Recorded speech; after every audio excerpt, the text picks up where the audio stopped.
మధ్యాహ్నకాల సమయంలో తండ్రిని దేవుణ్ణి ఆత్మతోనూ సత్యంతోనూ ఆరాధించడానికి ఈ స్థలానికి విచ్చేసినటువంటి సోదరులకు నా వందనాలు తెలియజేస్తున్నాను.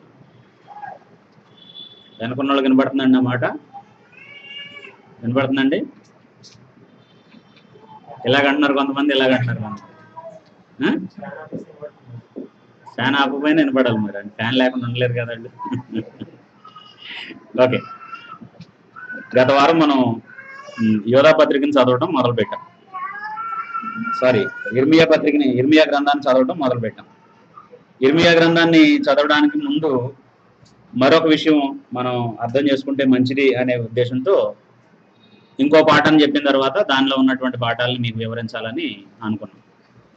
పాత నిబంధనలో ఉన్నటువంటి ఇశ్రాయేలీలు ఏ పరిస్థితిని అయితే ఎదుర్కొంటున్నారో, వాళ్ళు అప్పుడున్నటువంటి పరిస్థితి ఎటువంటిదో, అలాగే క్రొత్త నిబంధనలో యోధా ఈ పత్రిక రాసే సమయానికి అక్కడ ఉన్నటువంటి పరిస్థితులు కూడా అలాగే ఉన్నాయి.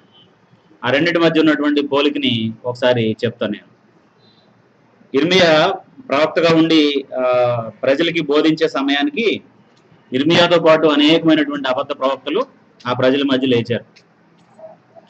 ఇర్మియా గ్రంథం 7వ అధ్యాయాన్ని అలాగే మరికొన్ని అధ్యాయాలను మనం చదివితే దేవుడు చాలా విషయాల్లో ఎంతగానో బాధపడ్డారు. ఎలా అంటే, నాకు తోచని క్రియల్ని ఇశ్రాయేలీల మధ్య వాళ్ళు బోధిస్తున్నారు, నేను ఎన్నడైనా ఆజ్ఞాపించినటువంటి సంగతుల్ని వాళ్ళు ఇశ్రాయేలీల మధ్య బోధిస్తున్నారు అని చెప్పి ఆనాడు ఉన్నటువంటి ప్రవక్తల గురించి చెప్పాడు. అలాగే యోధా ఈ పత్రిక రాసే సమయానికి యోధా ఏమని రాయాలనుకున్నాడట, ఏం చెప్పాలనుకున్నాడట, అక్కడ ఉన్నటువంటి సంఘానికి ఏం చెప్పాలనుకున్నాడు అని అంటే, ప్రియులారా, మనకందరికీ కలిగేడు రక్షణను గురించి మీకు రాయవలనని విశేష ఆసక్తి గలవాడనై ప్రయత్నపడుతుండగా, అంటే ఎంత విశేషమైనటువంటి ఆసక్తి ఉంది ఆయనకి, మనకందరికీ కలిగేటటువంటి రక్షణ గురించి చెప్పాలని అని అంటే ఎంతో విశేషమైనటువంటి ఆసక్తి ఆయనకి ఉంది. కానీ అంతకంటే అర్జెంటుగా చెప్పాల్సినటువంటి విషయాలు కొన్ని ఉన్నాయి. ఇది మంచిదే, ఇది చెప్పడం వలన అక్కడ ఉన్న వాళ్ళందరికీ, అక్కడ ఉన్న క్రైస్తవులందరికీ ఉపయుక్తమే. కానీ అంతకంటే నీడ్ ఇంకోటి ఉందన్నమాట అండి, దానికంటే ఎమర్జెన్సీ ఇంకోటి ఉందన్నమాట అండి. అదేంటి అని అంటే, పరిశుద్ధులకు ఒక్కసారి అప్పగింపబడిన బోధ నిమిత్తము మీరు పోరాడవలనని మిమ్మల్ని వేడుకొనుచు మీకు రాయవలసి వచ్చెను అన్నాడు. ఈ పరిశుద్ధులకు అప్పగించబడినటువంటి బోధ నిమిత్తం పోరాడాల్సినటువంటి అవసరం ఎందుకు వచ్చింది అని అంటే, ఆనాడు ఉన్నటువంటి సంఘాలను కూడా ఎవరు డిస్టర్బ్ చేస్తున్నారండి? అబద్ధ బోధకులు వచ్చి యేసు ప్రభు చెప్పని దాన్ని యేసు ప్రభు చెప్పాడు అని చెప్పి అనేక విషయాలను బోధిస్తున్నారు. యేసు ప్రభు చెప్పిన బోధ ఏమో అనుకుని అక్కడ ఉన్నటువంటి చాలా మంది ఆ భ్రమకు లోనయ్యి దేవుడు చెప్పిన పన్నే చేస్తున్నాము అనుకుంటూ అనేకమైనటువంటి దేవునికి వ్యతిరేకమైనటువంటి విధానాలను వాళ్ళు అనుసరిస్తున్నట్టుగా మనం చూస్తున్నాం. అందుకు ఈ పత్రిక దానికి సరిపోతాయి అనేటటువంటిది. అప్పుడు ఇది మనం చదివిన తర్వాత పరిశుద్ధులకు అప్పగించబడినటువంటి బోధ నిమిత్తం మనం ఎలా పోరాడాలి అనేది మనకు అర్థమైతే, ఇర్మియా పోరాటం ఆ కాలంలో ఎలా చేశాడు అనేది మనం జాగ్రత్తగా అర్థం చేసుకోగలం, గ్రహించగలం అన్నమాట. అంటే ఒక కోణంలో నేను ఆ రెండింటి మధ్య ఉన్నటువంటి పోలికని చెప్పాను. ఇర్మియా గ్రంథం మనం చదువుతున్నప్పుడు ఇర్మియా మీద ఎన్నో అపవాదులు వచ్చినాయి.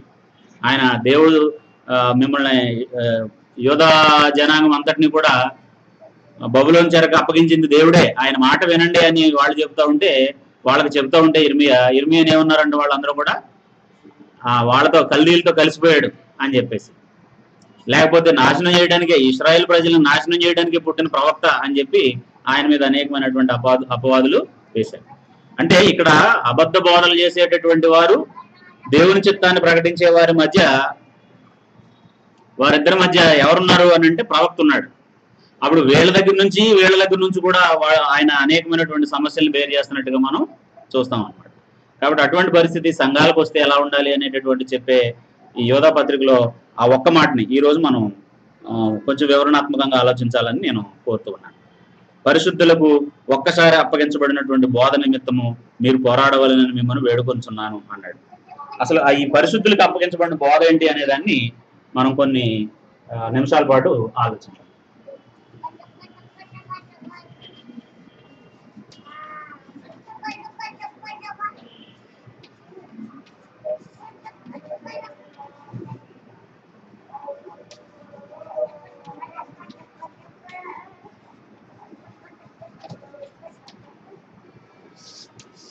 పరిశుద్ధులకు అప్పగించబడినటువంటి బోధ అనేటటువంటి ఈ పాఠాన్ని మనం ఆలోచించాం.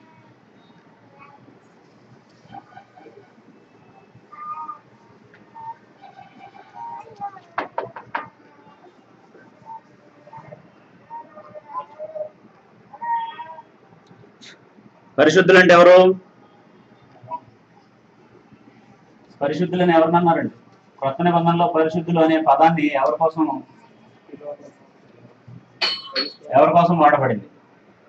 పాత నిబంధనలో ఉన్న వాళ్ళతో కూడా చెప్పాడు, నేను పరిశుద్ధుడిని అయిన ప్రకారము మీరును పరిశుద్ధులై ఉండండి అని పాత నిబంధనలో ఉన్నటువంటి ఇశ్రాయేలీలతో కూడా అన్నాడు. కానీ పరిశుద్ధులు అనేటటువంటి పదం క్రొత్త నిబంధనలు ఎవరి కోసం వాడబడింది అని అంటే సంఘము, లేకపోతే సంఘంలో ఉన్నటువంటి సభ్యుల్ని పరిశుద్ధులు అన్నాడు. అప్పుడు దాని నిర్వచనాన్ని మనం 1 కొరింథీ 1:2 మనం చదివితే అక్కడ ఉన్న మాట ఏంటంటే, కొరింథీలోనున్న దేవుని సంఘమునకు అనగా క్రీస్తు యేసునందు పరిశుద్ధపరచబడిన వారే పరిశుద్ధులుగా ఉండుటకు పిలువబడిన వారికి అని. కాబట్టి వీళ్ళకి అప్పగించబడినటువంటి బోధ అన్నాడు. బైబిల్ అంతా మనకు అప్పగించబడలేదా? మరి బైబిల్లో ఉన్న 66 పుస్తకాలు మనకు వర్తించవా అంటే అవును, మనకు వర్తిస్తాయి. కానీ అందులో కొన్నేమో మనం ఇన్ఫర్మేషన్గా తీసుకోవడానికి ఇవ్వబడినాయి మనకి, కొన్నేమో మన దైనందిన జీవితంలో అన్వయించుకోవడానికి ఇవ్వబడినాయి. అంతేనా? మొత్తం ఆదికాండం నుండి మనం అప్లై చేసుకోవచ్చండి. అబ్రహాం ఎలా చేశాడు అలాగే నేను చేయొచ్చని, నోవాహు ఎలా చేశాడు అలా నేను చేయొచ్చని. నోవాహు చేసిన కొన్ని పనులు మనం చేయొచ్చు, ఆయనకి జనరల్గా చెప్పిన సంగతులు మనం చేయొచ్చు, ఆయనకి స్పెసిఫిక్గా చెప్పిన సంగతులు మనం వీల్లేదు. అలాగనమాట. అప్పుడు పరిశుద్ధులకు అప్పగించబడినటువంటి బోధ అని అంటే, బోధన గురించి మనం ఆలోచిస్తే బైబిల్ మనం 3 యుగాలుగా విభజించి ఆలోచిస్తాం. బైబిల్ మనం ఎలాగా ఆలోచిస్తాం? 3 యుగాలుగా. ఇది మన ఆలోచన, దేవుని ఆలోచన అండి. మన ఆలోచన లేకపోతే మన పెద్దోళ్ళు డివైడ్ చేసింది అయితే దేవుని ఆలోచన. కొన్ని వచనాలని నేను చెప్తాను, అంటే మనకు బాగా తెలిసినవే, అయినా ఈ సమయంలో వాటిని జ్ఞాపకం చేసుకోవడం వల్ల ఇది దేవుని ఆలోచనే అంటూ మనం ముందుకు కొనసాగడానికి అవకాశం ఉంటుంది. ద్వితీయోపదేశకాండము 5:2 చదవండి. అలాగే ఇర్మియా 31 నుండి 33 వచనాలని చదవండి.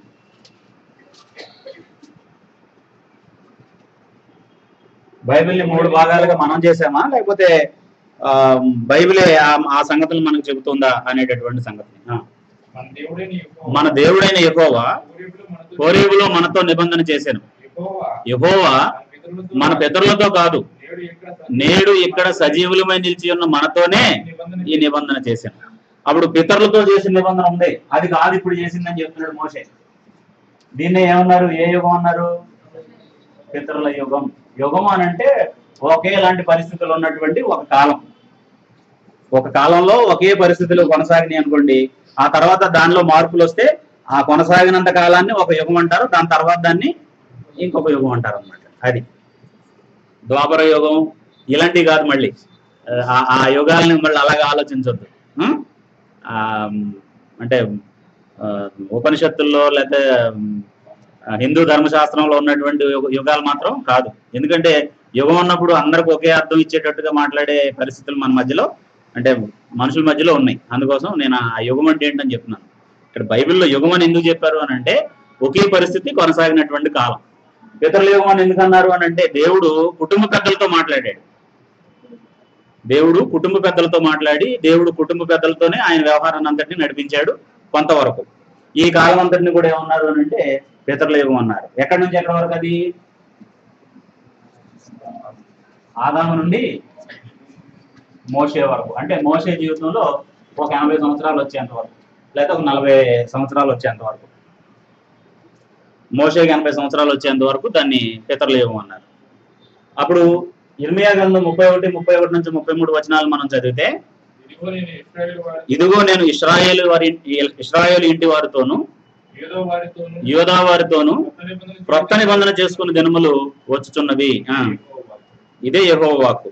అది ఐగుప్తులో నుండి వారిని రప్పించుటకై వారిని చేయి పట్టుకున్న దినమున వారి పితరులతో చేసిన నిబంధన వంటిది కాదు. ఇందాకేమో మోషే ఏమన్నాడంటే ఈ నిబంధన పితరులతో కాదు, నేడు ఇక్కడున్న మనతోనే అన్నాడు. అక్కడున్న వాళ్ళు ఎవరో ధర్మశాస్త్రం పొందినటువంటి యూదులు, మనతోనే అన్నాడు.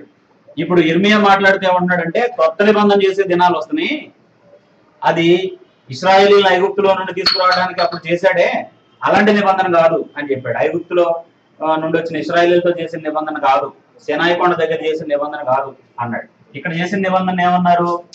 ధర్మశాస్త్రం. అంటే ఒక జనాంగాన్ని కొన్ని ఆజ్ఞల్ని ఇచ్చి కొంతకాలం పాటు దేవుడు వాటిని నడిపించాడు. ఆ కాలం అంతటిని కూడా ఏ యుగం అన్నారు? ధర్మశాస్త్ర యుగం అన్నారు అన్నమాట. ఇది ధర్మశాస్త్ర యుగం. అప్పుడు క్రొత్త నిబంధన చేయు దినములు వచ్చుతున్నవి అన్నాడు కదా, అదే యుగం అన్నమాట, క్రైస్తవ యుగం. ఇది ఇంకా జరుగుతుందండి. జరుగుతుందా? క్రొత్త నిబంధన కాలం రావాలా, వస్తుందా? వచ్చిందా? వచ్చేసింది. ఇప్పుడు క్రొత్త నిబంధన యుగంలోనే మనం ఉన్నాం.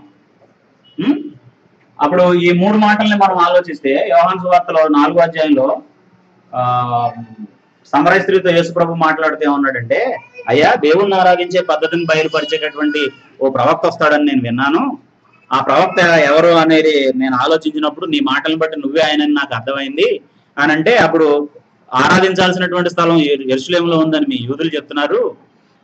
మా పితరులేమో పూర్వం పర్వతాల మీద ఆరాధించారు, అసలు మేము ఎలా ఆరాధించాలి అని అంటే, అప్పుడు యేసు ప్రభు చెప్పాడు, అమ్మా, ఒక కాలం వచ్చుచున్నది, ఆ కాలం ముందు మీ పితరులు ఆరాధించినట్టుగా పర్వతాల మీద ఆరాధించరు, ఇప్పుడు ఉన్న యెరూషలేములో ఆరాధించేటట్టుగా ఈ ఆరాధన కూడా జరగదు.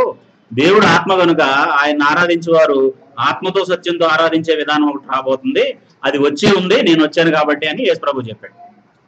కాబట్టి 3 యుగాల గురించి ఆ వచనంలో మనం చూసాం. 3 పద్ధతుల గురించి. పర్వతాల మీద ఆరాధించారు పితరులు. అబ్రహాము వాళ్ళు అందరూ ఎక్కడ ఆరాధించారు దేవుణ్ణి? వారు ఎక్కడుంటే అక్కడ ఆరాధించారు.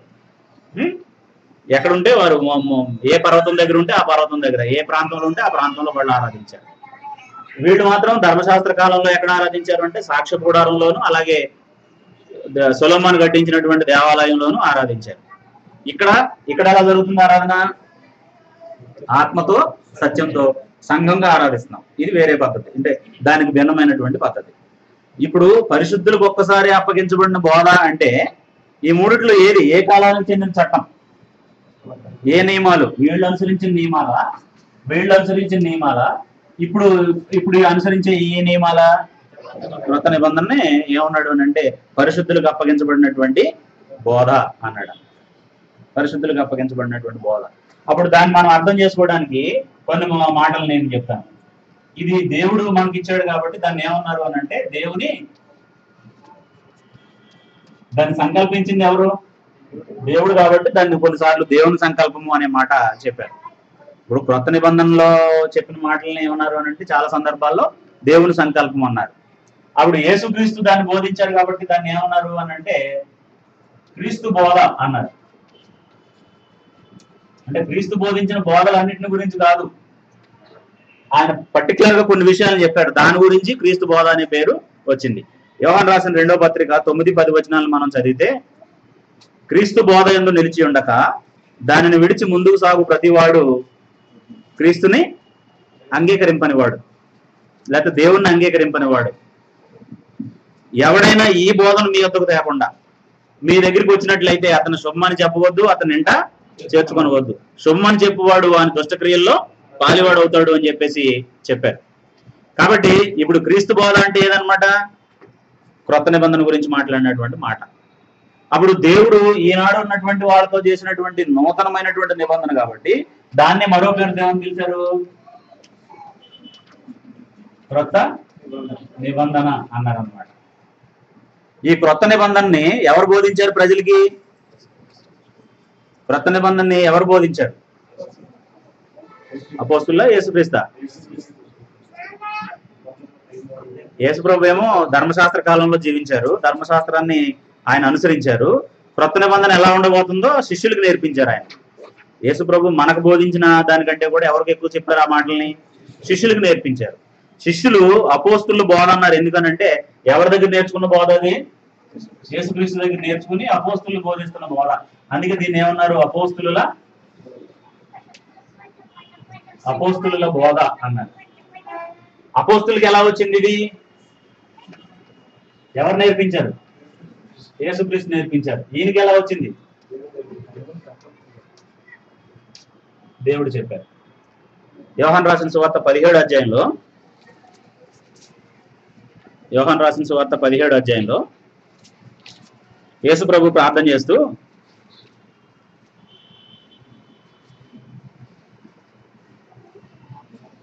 10వ వచనం నుండి మనం చదివితే,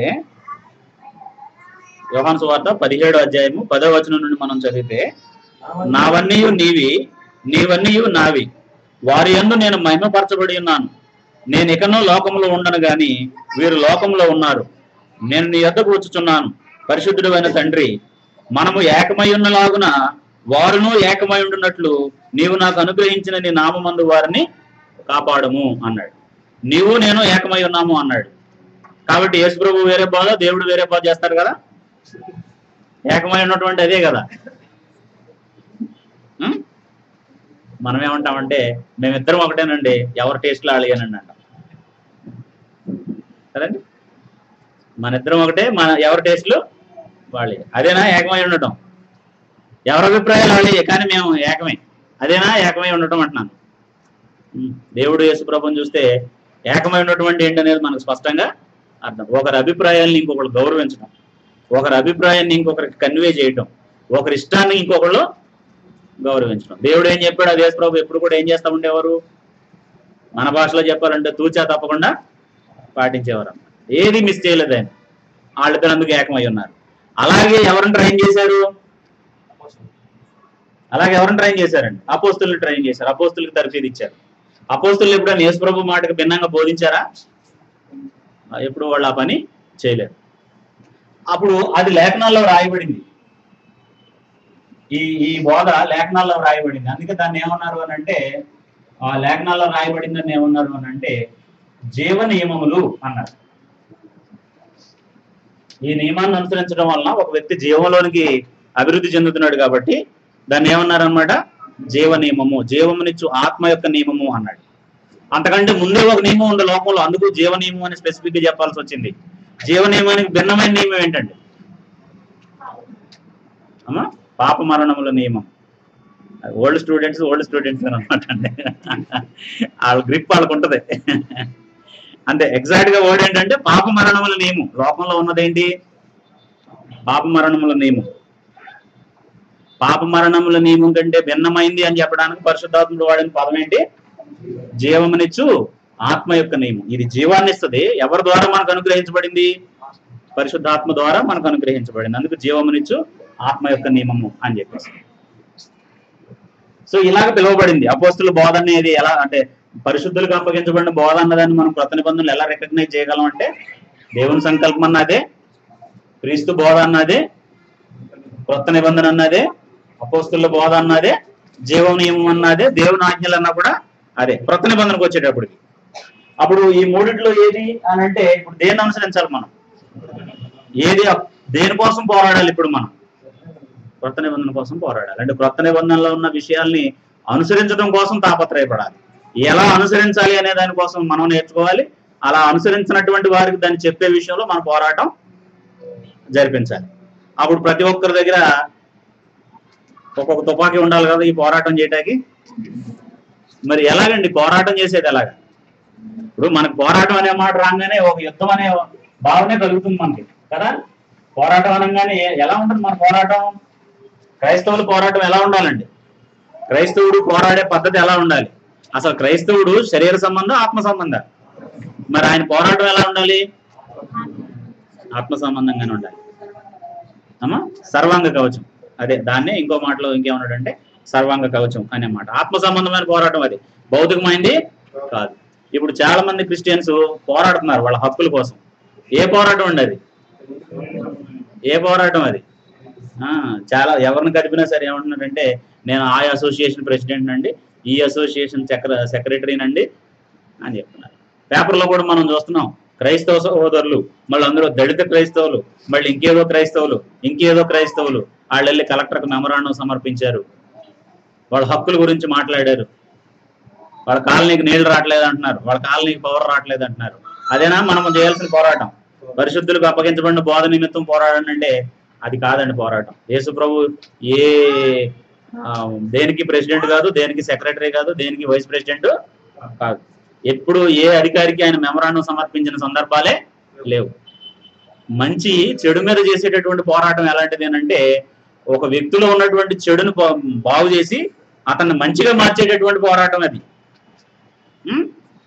మనం టీవీల్లో చూస్తున్నాం, యూట్యూబ్లో చాలా ప్రసంగాలు పెట్టున్నాయి, చాలా చోట్ల ఉన్నాయి. కొంతమంది ఛాలెంజింగ్ పోస్టర్లు ఎత్తున్నారు కదా, దమ్ముంటే రండి, సవాలు, సైంటిస్టులకు సవాలు, లేకపోతే ఇంజనీర్లకు సవాలు, బైబిల్లో ఏముందో నేను రుజువు చేస్తాను, లేదని మీరు చెప్పండి, దమ్ముంటే రండి. యేసుప్రభుకు దమ్ము లేదుగా, అపోస్తులు ఎవరికి కూడా దమ్ము లేదుగా, వాళ్ళకి మీసాలు లేవుగా, వాళ్ళకి తొడలు లేవుగా.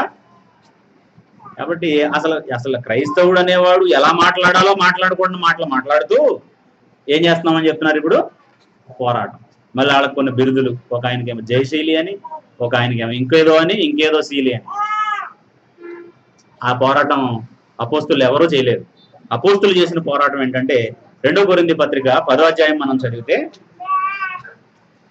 2 కొరింథీ పత్రిక 10వ అధ్యాయం మనం చదివితే,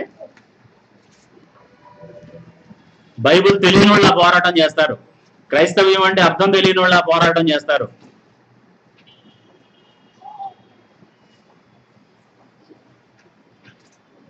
ఐదవ వచనం నుండి మనం చదివితే, 3వ వచనం నుండి మనం చదివితే, ఒక్క నిమిషం, అంతకంటే ముందు అసలు పౌలుని ఏమంటే ఈ మాట చెప్తున్నాడు అనేది మనం గ్రహించాలంటే 2వ వచనం నుండి చదువుదామండి. శరీర ప్రకారం నడుచుకుని వారమని మమ్మల్ని ఊర్చి కొందరు అనుకొనిస్తున్నారు కారా. చూడండి, ఎగ్జాక్ట్ గా మనం చదివే సందర్భం పరిశుద్ధుల కోసం పోరాడే పోరాటంలో నుండి పౌలు మాట్లాడే మాటలే. కొరింథీ పట్టణంలో అంటే అకయ ప్రాంతం అంతా కూడా కొంతమంది అబద్ధ బోధకులు వచ్చున్నారు. వాళ్ళు అనేక మంది మనసులను చెరిపారు. వాళ్ళ పౌల మీద కూడా విషం పూశారు ఆయన వాళ్ళ మనసుల్లో. అప్పుడు పౌల్ని వాళ్ళు ఏమంటున్నారంటే, పౌలు అపోస్తులుడు అంటానికి రుజువేంటి? ఓయ్ మాట్లాడకూడదు, ఆడుకోవటానికి కాదు, మీరు మామూలు కూర్చోండి, అయిపోయిన తర్వాత ఆడుకోండి అందరూ. పెద్దవాళ్ళు చిన్నపిల్లల్ని ఎలాగ అనొద్దు. మీరు వాళ్ళని మాట్లాడకుండా చేయాల్సింది పోయి మళ్ళీ మీరు వాళ్ళని ఎంకరేజ్ చేస్తారు ఎందుకు? మాట్లాడద్దు ఎవరు. ఓకే, అంటే నేను చెప్పేది ఏంటంటే, మీరు ప్లే గ్రౌండ్లో లేరు, ఆరాధనలో ఉన్నారు, మాతో పాటు మీరు కూడా జాగ్రత్తగా ఉండాల్సిందే. ఓకే, అక్కడ ఉన్న వాళ్ళందరూ కూడా పౌలుకి భిన్నంగా మాట్లాడుతూ ఉంటే, పౌలుకి భిన్నంగా వాళ్ళు వ్యవహరిస్తూ ఉంటే, పౌలు ఏమంటున్నాడంటే, మేము పోరాటం చేస్తాం, కానీ మా పోరాటం మీరు చేసే పోరాటం లాంటిది కాదు, దీన్ని బట్టి మేము ఎలాంటి వాళ్ళమో మిమ్మల్ని వశపరుచుకున్న వాళ్ళు ఎలాంటి వాళ్ళు మీరు అర్థం చేసుకోండి అని చెప్తున్నాడు. కొరింథీ పట్టణంలో ఉన్నటువంటి క్రైస్తవులతో మాట్లాడితే ఏం చెప్తున్నాడంటే, మేము పోరాటం చేస్తున్నాం, మేమే అపోస్తులం, అసలు అపోస్తులం అని మీ దగ్గరికి వచ్చిన వాళ్ళు పోరాటం చేస్తున్నారు. ఆ 2 పోరాటాలను మీరు చూసి ఏది దేవుని చిత్తమైందో ఏది దేవుని చిత్తమైంది కాదో మీరు గ్రహించండి అని చెప్తూ ఏమంటున్నాడంటే, మేము శరీర ప్రకారం నడుచుకునే వారమని కొందరు మమ్మల్ని గురించి చెప్పుచున్నారు కారా అన్నాడు. పౌల గురించి కొంతమంది ఏం చెప్తున్నారట, పౌలు అంతా శరీర ప్రకారం నడుచుకునేవాడు, కడుపు కోసం పనిచేసేవాడు అని చెప్పి చెప్తున్నారు అన్నమాట. కడుపు కోసం పనిచేసేవాడు, మోసం చేసేవాళ్ళే ముందు మోసాన్ని గురించి అవతల వాళ్ళ మీద బ్లేమ్ వేస్తారనమాట అండి. అది ఒక సూత్రం. అలాగా ఏంటి అలా చూస్తున్నాను నా, ఇంకా నేనేమన్నా దొంగోళ్ళకి కనపడుతున్నానా అంటారు కొంతమంది. అప్పుడు ఆలోచించవచ్చు, ఏదో జరిగింది, ఏదో జరిగింది, ఏమనుకుంటా దొంగోళ్ళకి కనపడుతున్నాను నేను ఎందుకు అనాలి అంటే, ఆ మనసులో సబ్ కాన్షియస్ లో ఉన్న మాటని బయటకు తెచ్చారనమాట అండి. అది ఏంటి అలా చూస్తున్నావు, ఆ కనపడింది నేనేం తీలే అంటారు అనమాట అండి. అడగలేదు కానీ నువ్వు కనపడింది నువ్వేమైనా తీసావా అని. కాబట్టి కొంతమంది ఏమంటున్నారట, పౌల్ని వచ్చి శరీర ప్రకారం నడుచుకునేవాడు అంటున్నారటండి. పౌల్ని శరీర ప్రకారం నడుచుకునేవాడు అంటానికి ఎంత ధైర్యం కావాలండి? శరీర ప్రకారం నడుచుకునేవాడైతే ఆయన ఉన్న మొదటి స్థితిని ఎందుకు వదిలేసి ఇక్కడికి వస్తాడు? అంతకంటే ఏం గొప్ప స్థితి ఉంది ఇప్పుడు ఆయనకి? మా శరీర ప్రకారం దాన్ని పెంటతో సమానంగా ఎంచుకుని వచ్చిన పౌల్ని ఏమంటున్నారంటే శరీర ప్రకారం నడుచుకునేవాడు అంటున్నారు. అప్పుడు ఆయన ఏమంటున్నాడంటే, అట్టి వారి ఎడల నేను తెగించి కాఠిన్యము చూపవలనని తలంచుకొంచున్నాను కానీ నేను వచ్చినప్పుడు అట్లు కాఠిన్యము చూపకుండాన్నట్లు చేయుడని నేను మిమ్మల్ని బ్రతిమాలుకొంచున్నాను. అంటే నేను మిమ్మల్ని పనిష్మెంట్ ఇచ్చే మీకు పనిష్మెంట్ ఇచ్చే అవసరమే రాకుండా నేను వచ్చేలోపు మారు మనసు పొందండి, మీరు సెట్ అయిపోతే నాకు ఆ శ్రమ ఉండదు అని చెప్పేసి బ్రతిమాలుతున్నాడు. మేము శరీరధారులమై నడుచుకొనిచున్నాను, శరీర ప్రకారం యుద్ధము చేయం. ఇప్పుడు ఇంతకు వీళ్ళు క్రైస్తవులా, ఇప్పుడు చేసేవాళ్ళు క్రైస్తవులా? శరీర ప్రకారం యుద్ధం చేసేవాళ్ళు క్రైస్తవులా?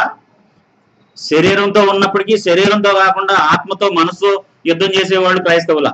బైబిల్ ఎవరిని క్రైస్తవులు అని చెప్తుంది వీళ్ళిద్దరిలో. కాబట్టి పౌలు అనుసరించిన విధానాలను అనుసరించే వాళ్ళు, అపోస్తులు అనుసరించిన విధానాల ప్రకారం, అపోస్తుల బోధ పరిశుద్ధులకు అప్పగించబడిన బోధ నిమిత్తం పోరాడేవాళ్ళు క్రైస్తవులు. అలాగనమాట. అప్పుడు ఏం చేస్తున్నారు వాళ్ళు? మేము వితర్కములను దేవుని గూర్చిన జ్ఞానమును అడ్డగించు ప్రతి ఆటంకమును పడద్రోసి ప్రతి ఆలోచనను క్రీస్తుకు లోబడినట్లుగా చెరపట్టి మీరు సంపూర్ణత విధేయత కనబర్చినప్పుడు సమస్తమైన అవిధేయతకు ప్రతిదండన చేసి సిద్ధపడి ఉన్నాము అన్నాడు. దేని మీద పోరాడుతున్నారండి వాళ్ళు? అవిధేయత మీద, అవిధేయత ఉన్న మనుషుల మీద. మనకు ఆ రెండింటికి తేడా తెలియాలండి. ఒక మనిషిలో ఏదైనా చెడు ప్రవర్తన ఉంటే ఆ చెడు ప్రవర్తన పోయేలాగా మనం ఫైట్ చేయాలి ఆ వ్యక్తితో కలిసి. ఆ వ్యక్తిని ద్వేషించకూడదండి. ఆ వ్యక్తిని ద్వేషిస్తే అంతకంటే దుర్మార్గులం అయిపోతాం మనం. దేని మీద మనం ఫైట్ చేయాల్సింది? వాళ్ళల్లో ఉన్న అవలక్షణం పోగొట్టేటట్టుగా వాళ్ళతో ఫైట్ చేయాలి. ఇప్పుడు అబద్ధ బోధన ఎవరైనా బోధిస్తున్నారు, ఆ వ్యక్తిని కొట్టడం కాదు, ఆ వ్యక్తిని తిట్టడం కాదు, ఆ వ్యక్తిని అసలు అతనితో సంబంధం లేకుండా ఉండటం కాదు. అతను ఏం బోధిస్తున్నాడో అది అతను దిద్దుకునేలాగా అతనికి సత్యం ఏంటో చెప్పడం. అది సరైన పోరాటం. అది యేసు ప్రభు చేసిన పోరాటం. యేసు ప్రభు ఎంతమందిని జైలుకి అప్పగించేశాడండి ఆయన కాలంలో, ధర్మశాస్త్రాన్ని అనుసరించిన వాళ్ళని. ఎవరి మీద ఆయన కఠినంగా మాట్లాడలే, ఎవరితో ఆయన ఇంకోలాగా వ్యవహరించలే. అంటే కఠినంగా మాట్లాడాడు కొన్ని సందర్భాల్లో, తెలిసి కావాలని అలా చేసే వాళ్ళతో కఠినంగా మాట్లాడాడు. అలాగనమాట. కాబట్టి ఇప్పుడు మన పోరాటం ఏ విధంగా ఉండాలి? ఆత్మ సంబంధమైందంటే ఎలా ఉండాలి? వాళ్ళ పాపని వాళ్ళే పోతారులే, దేవుడు ఎప్పుడప్పుడు కాడు మారు మనసు కలగ చేస్తాడు అనుకోవాలా? అదే? అది కూడా కాదు. ఆ వ్యక్తికి ఏం తెలుసో మనం విని ఆయనకి తెలియదు ఏంటో అతనికి క్లియర్గా చెప్పాలి. చెప్పాలంటే మనకేం తెలియాలి? మనకు వివరంగా తెలియాలి కదా. మనం నమ్మిన సిద్ధాంతం ఏంటనేది మనకు కరెక్ట్గా తెలిస్తే అప్పుడు అవతల వ్యక్తికి మనం చెప్పాల్సింది ఏదో మనం చెప్తాం. అలా కాకపోతే మీదంతా తప్పే, మాదంతా రైటే అంటాం అనమాట. రైట్ అని ఒప్పుకోకపోతే పోట్లాడతాం వాళ్ళ మీద, తప్పన్నందుకు వాళ్ళు మన మీద పోట్లాడతారు. ఇది సరిపోద్ది అనమాట. ఇది సరిపోద్ది. కాబట్టి ఇలాగే అసలు ఈ పోరాటం అనే దానికి అర్థం లేకుండా చేస్తున్నారు. కాబట్టి అపోస్తులు ఎక్కడైనా పోరాటం చేస్తే ఏం చేశారు? వాళ్ళు చెప్తున్న తప్పు ఏంటో వాళ్ళకి చెప్పి దేవుడు ఆలోచించమన్న విధానం ఏంటో వాళ్ళకి క్లియర్గా చెప్పారన్నమాట. ఇప్పుడు ఒక కూతురికి తల్లి వంట నేర్పుతుందండి. నీకు అసలు ఉప్పు వేయడం రాదు, కారం వేయడం రాదు అని చెప్పడం వల్ల వంట వస్తుందా? ఇంత ఉప్పు వేయాలమ్మా, ఇంత కారం వేయాలమ్మా అని చెప్పడం వల్ల వంట వస్తుందా? దేని వలన వస్తుందమ్మా? తల్లులు చెప్పండి, కొన్ని కూతుర్లు చెప్పండి. మీ మమ్మీ వాళ్ళు ఎలా చెప్పాలనుకుంటున్నారు? మీకు ఎంత వేయాలో చెప్తే వాళ్ళకి వస్తుంది, అంతేనా? నీకు రాదు, నీకు ఎంత చెప్పినా రాదు అంటే వస్తుందా? కాబట్టి ఆ పద్ధతిని అపోస్తులు అనుసరించలేదు. కాబట్టి ఆత్మ సంబంధమైనది ఆ పోరాటం. ఎలాంటిది అని అంటే, ఎలాంటి పోరాటం ఇది? ఆత్మ సంబంధమైనది.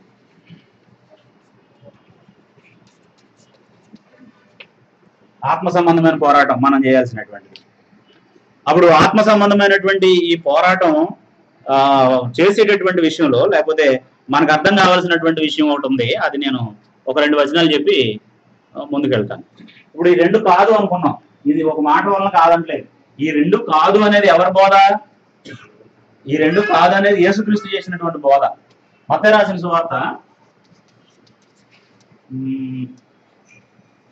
5వ అధ్యాయము 17వ వచనం నుండి మనం చదివితే, 16-17 వచనాలు మనం చదివితే, మత్తయి రాసిన సువార్త 17వ వచనం నుండి చదవండి. ధర్మశాస్త్రమునైనను ప్రవక్తల వచనములనైనను కొట్టివేయవచ్చి నన్ను తలంచవద్దు. అప్పుడు ఇప్పుడు ఎప్పుడు మనుషుల్లో ఉన్న అపార్థం అండి అది. యేసు ప్రభు వచ్చి ధర్మశాస్త్రాన్ని కొట్టేస్తున్నాడని మనుషులు బోధిస్తున్నారు. అప్పుడు కొట్టేశాడు అన్నమాట మనుషులకు నచ్చట్లేదండి. నెరవేర్చాడు అన్నమాట ఎంతో కొంత మనుషుల్లోకి వెళ్తుందేమో కానీ, కొట్టేశాడు అనగానే కొట్టేయడానికి ఆయన ఎవరు అనే ఆలోచన వస్తుంది. కొట్టేశాడంటే దాని అర్థం ఏంటంటే నెరవేర్చాడని, ఫుల్ఫిల్ చేశాడని. అప్పుడు యేసు ప్రభు చెప్తున్నాడు, ఇప్పుడు అప్పుడున్న వాళ్ళందరికీ యేసు ప్రభు మీద ఉన్న ఒపీనియన్ ఏంటంటే, ఈయన దేవుడిచ్చిన ధర్మశాస్త్రాన్నే కాదంటున్నాడు, ఈయన చెప్పే బోధలు అంతకంటే శ్రేష్టమైనవి అంటున్నాడు. అంటే దేవునికి వ్యతిరేకి అని ఆ స్టాంపు యేసు ప్రభు మీద వేశారు. అప్పుడు యేసు ప్రభు ఏమంటున్నాడంటే, ధర్మశాస్త్రాన్ని కానీ ప్రవక్తల వచనాలను కానీ నేను ఏం చేయడానికి రాలేదు, కొట్టివేయడానికి రాలేదు. ఏం చేయడానికి వచ్చాడు? నెరవేర్చుటకే కానీ కొట్టివేయడానికి రాలేదు. రెండింటికి తేడా ఉందా లేదండి?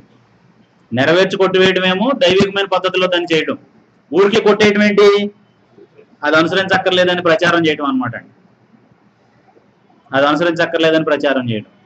అలా చేయలేదు యేసుప్రభు ఎక్కడ కూడా. ఆ తర్వాత ఆకాశమును భూమియు గతించిపోయిననే గాని ధర్మశాస్త్రం అంతయు నెరవేరు వరకు దాని నుండి ఒక పొల్లైనా సున్నైనా తప్పిపోదని మీతో నిశ్చయముగా చెప్పుచున్నాను. ధర్మశాస్త్రం అంతా ఎప్పటి వరకు పొల్లైనా సున్నైనా కొట్టివేయబడదు?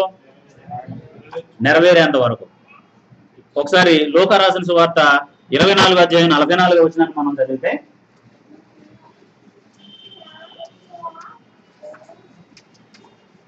లూకా 24:44 మనం చదివితే, ఒక్క నిమిషం ఉండండి. లూకా అంత దూరం ఉందండి మత్తయి రాసిన తర్వాత. చదండి.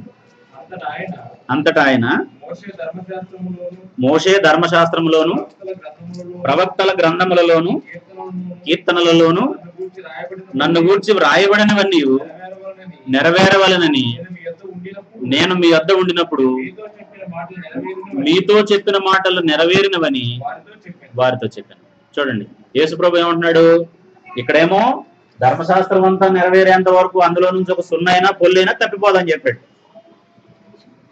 ఆయన తిరిగి లేచిన తర్వాత, మృతుల్లో నుండి తిరిగి లేచిన తర్వాత ఏం చెప్తున్నాడంటే, నన్ను గురించి కీర్తనల గ్రంథంలోను ధర్మశాస్త్ర గ్రంథంలోను ప్రవక్తల వచనాల్లో ఏ మాటలైతే ఉన్నాయో నెరవేరాలని, యేసు ప్రభు విషయంలో నెరవేరవలసిన సంగతులు ఉన్నాయని ఏమైతే ఉన్నాయో, ఏదైతే నేను మీకు చెప్పానో అవన్నీ నెరవేరినాయి అన్నాడు. ఇప్పుడు నెరవేరు వరకు కొట్టివేయబడదు అని అంటే నెరవేరిన తర్వాత ఏమైందని? అది జస్ట్ కామన్ సెన్స్ అన్నమాట అండి. నెరవేరేంత వరకు కొట్టివేయబడదంటే నెరవేరిన తర్వాత ఏమవుద్దని? కొట్టివేయబడదని. కాబట్టి ఇప్పుడు యేసు ప్రభు బోధలోనే ధర్మశాస్త్రం నెరవేర్చబడిందని ఉందా లేదా? ఇప్పుడు ధర్మశాస్త్రాన్ని గురించి బోధిస్తూ యేసు ప్రభు చెప్పిన మాట ఏంటంటే, నరహత్య చేయవద్దు, నరహత్య చేయవాడు విమర్శకులు నన్న మాట మీరు విన్నారు కదా. నేను మీతో చెప్పినది ఏమనగా, అంటే ధర్మశాస్త్రం లాంటిదేనా యేసు ప్రభు బోధ? దానికంటే బెటరా? శ్రేష్టమైంది. కాబట్టి ఇప్పుడు ఏది మనం అనుసరించాల్సింది? చాలా సార్లు చాలా మందికి ఒక ప్రశ్న ఉంటుందండి, ధర్మశాస్త్రం కొట్టివేయబడిందని ఎక్కడుందండి అని. యేసు ప్రభు ఏం చెప్పాడండి? నెరవేరిందంటే ఏం చెప్పినట్టు? కొట్టివేయబడిందని. అయినా కొట్టివేయబడిందని చాలా వచనాలు ఉన్నాయి. కొట్టివేయబడిందనే వచనాలు చాలా ఉన్నాయి. అది ఎవరికి తెలియదు, లేకపోతే దాన్ని చూసినా దాన్ని పట్టించుకోరు. అది కాకుండా ఇంకేమున్నాయి అంటారు. చాలా సార్లు బైబిల్ గురించినటువంటి వాదనలు ఎలా ఉంటాయనంటే, ఏదన్నా ఇది కాదండి ఇలా ఉంది బైబిల్లో వాక్యం అని చెప్పామనుకోండి, అది ఉందండి ఇంకెక్కడ ఉంది చెప్పండి అంటారు. అది నీకు కావాల్సింది అదే కదా, అది ఉన్నప్పుడు ఇంకెక్కడుందో ఎందుకు నీకు? నువ్వు రాసిన ఆయన టెస్ట్ చేస్తున్నావా, చెప్పిన ఆయన టెస్ట్ చేస్తున్నావా, నీకు చెప్పిన టెస్ట్ చేస్తున్నావా? అలాగనమాట. అయినా సరే చూద్దాం, మరి అలాంటి వాళ్ళ మధ్యలోనే మనం ఉన్నాం.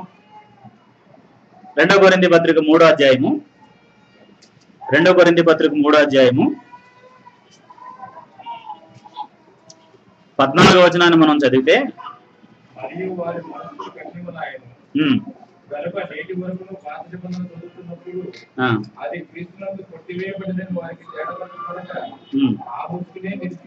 చూడండి ఇక్కడ 2 కొరింథీ 3:14లో ఉన్న మాట ఏంటంటే,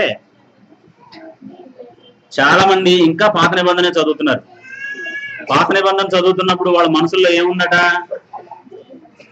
పాత నిబంధన చదువుతున్నప్పుడు వాళ్ళ మనసుల్లో ఏముందట? ఇంకా పాత నిబంధన ఇంకా అమల్లో ఉంది అనే భావన వాళ్ళ మనసుల్లో ఉంది. కాబట్టి ఆ ముసుగే ఇంకా నిలిచింది. ఏది అర్థం కాక? క్రీస్తునందు కొట్టివేయబడినని అనే మాట ఉందా లేదండి? అక్కడ ధర్మశాస్త్రం ఎక్కడ కొట్టివేయబడింది? క్రీస్తునందు కొట్టివేయబడింది. మరి ఇప్పుడు ఇంకా మనం ధర్మశాస్త్రం క్రీస్తునందు కొట్టివేయబడిన తర్వాత కూడా పర్ణశాలల పండుగ చేయొచ్చా? కాబట్టి ఇప్పటికి తెలియదు చాలా మందికి, ఇందులో కొన్ని ఇందులో కొన్ని ఇందులో కొన్ని, ఏది వీలైతే అది అలాగ అనుసరిస్తూ మేము దేవుని మాటకు లోబడుతున్నాం అనే భావనలో భ్రమలో ఉన్నారు. అటువంటి వాళ్ళకి ఏది సత్యమో ఏది వాస్తవమో చెప్పాల్సిన బాధ్యత మన మీద ఉంది. అదే మనం చేయాల్సినటువంటి పోరాటం. ఏ అజ్ఞానం చేత అయితే వాళ్ళ నేత్రాలు ముయ్యబడినాయో అవి చెప్పి వాళ్ళ మనోనేత్రాలను తెరిచే పని దేవుడు మన మీద ఉంచాడు. అంతే తప్ప నాకు తెలిసిపోయింది నేను బయటపడిపోయాను అనుకుని రిలాక్స్డ్గా ఉండటానికి కాదండి. ప్రతి క్రైస్తవుడు కూడా ఏం చేయాలి? తనకు తెలిసినటువంటి సత్యాన్ని దాన్ని అపార్థం చేసుకున్న అనేక మందితో అది పంచుకోవాల్సినటువంటి అవసరం, దాన్ని షేర్ చేయాల్సినటువంటి అవసరం ఉంది. మనం సొంతంగా సువార్త కూటాలు కండక్ట్ చేయకపోవచ్చు, మనం సొంతంగా బైబిల్ క్లాసులు కండక్ట్ చేయకపోవచ్చు, కానీ ఒక వ్యక్తికి చెప్పడానికి ఏం అక్కర్లేదుగా. నువ్వేమి నమ్మేవో చెప్తే సరిపోద్ది. చెప్పడం వల్ల మనకు లాభం ఏంటంటే మనకు టచ్లో ఉంటుంది అది ఎప్పుడు. మనం అనుసరించాల్సింది ఏంటి అనేది తెలుస్తుంది అనమాట. లేకపోతే ఏం చేస్తున్నామో ఏం చేయట్లేదు, ఒక క్రైస్తవుడిగా నేను చేయదగిందే చేస్తున్నానా చేయకూడదు చేస్తున్నానా అనేది తెలియనటువంటి దుస్థితిలో ఉండిపోతాం అనమాట. ఓకే, ఎఫెసీయులకు రాసిన పత్రిక 2వ అధ్యాయంలో, ఎఫెసీయులకు రాసిన పత్రిక 2వ అధ్యాయంలో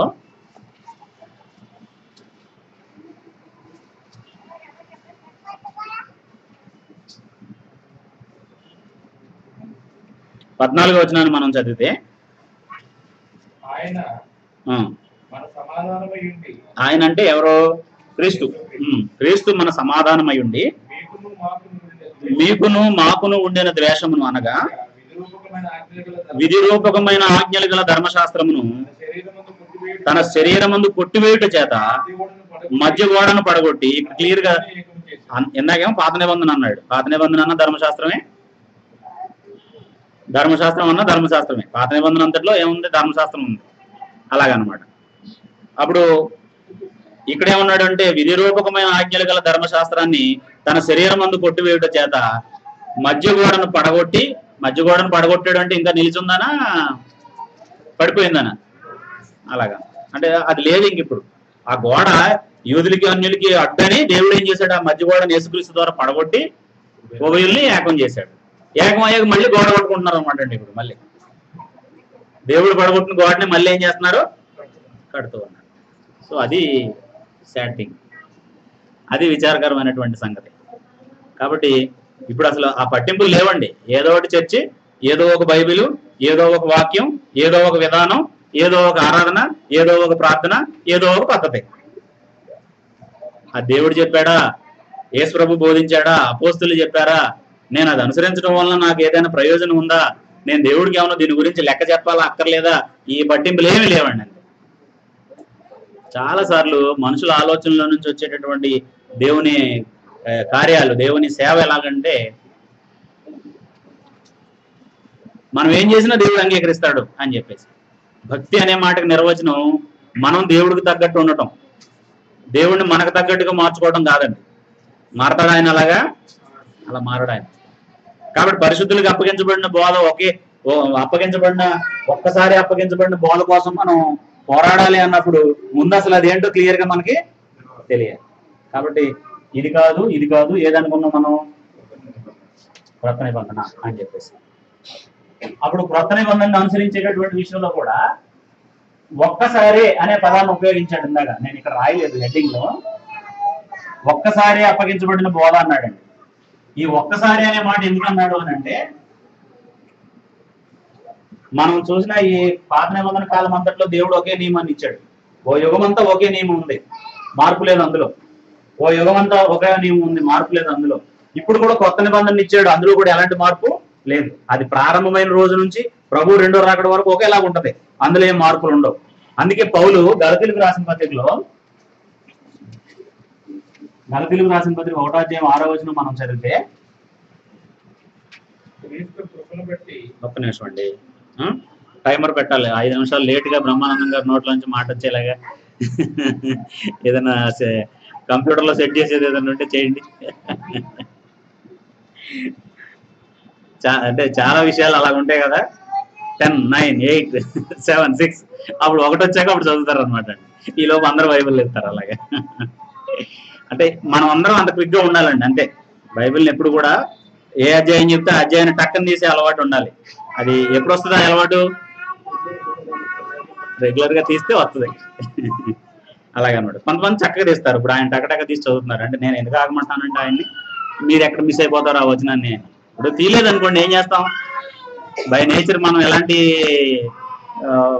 ఆలోచనలు చేస్తామంటే, మనం తీయలేదు కదా, ఆయన చదివేశాడు కదా, ఉంటారులే ఎక్కడో చోట, అదే బైబిల్లో నుంచి ఎడపోద్ది అనుకుంటాం అనమాట. అలా కాదండి. చెప్పేటప్పుడు ఉద్దేశం ఏంటంటే, అది మీరు చదవాలి, దాన్ని మీరు అర్థం చేసుకోవాలి. అప్పుడు మీరు ఇంతకుముందు అండర్లైన్ చేసుకోకపోతే దాన్ని ఖచ్చితంగా గుర్తించాలన్నమాట.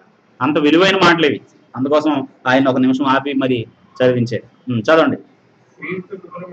క్రీస్తు కృపను బట్టి మిమ్మల్ని పిలిచిన వానిని విడిచి భిన్నమైన సువార్త తట్టుకు మీరు ఇంత త్వరగా తిరుగుడు చూడగా నాకు ఆశ్చర్యం అవుతున్నది. అది మరి ఒక సువార్త కాదు గాని క్రీస్తు సువార్తను చెరపగోరి మిమ్మల్ని కలవరపరచువారు కొందరు ఉన్నారు. మేము మీకు ప్రకటించిన సువార్త గాక మరి ఒక సువార్తను మేమైనను పరలోకము నుండి వచ్చిన ఒక దూతైనను మీకు ప్రకటించిన ఎడల వాడు శాపగ్రస్తుడగును గాక అన్నాడు. చూడండి, ఈ సువార్తని మొట్టమొదటి ప్రకటించిన వ్యక్తి ఎవరు? దేవుడు అబ్రహాముకు ప్రకటించాడు అని గలతీ పత్రికలోనే 3:8 ఉంటది. నీ యందు అన్ని జనులు ఆశీర్వదించబడతారని దేవుడు ముందుగానే అబ్రహాముకి సువార్త ప్రకటించాడని. అలాగే ఈ సువార్తను ప్రకటించడానికి లోకానికి వచ్చిన వ్యక్తి ఎవరు? యేసుక్రీస్తు. ఆయన దేవుని రాజ్య సువార్తను ప్రకటించాడు. పేదలకు సువార్త ప్రకటించడానికి, ఆయన హితవత్సరాన్ని ప్రకటించడానికి దేవుని ఆత్మ నా మీద ఉన్నది అని యెషయా గ్రంథంలో ఉన్న ప్రవచనం నా విషయంలో నెరవేరిందని లోకా 4లో చెప్పాడు ఆయన. తర్వాత అపోస్తుల్లో ఒకడైనటువంటి పౌలు ఏమంటున్నాడంటే,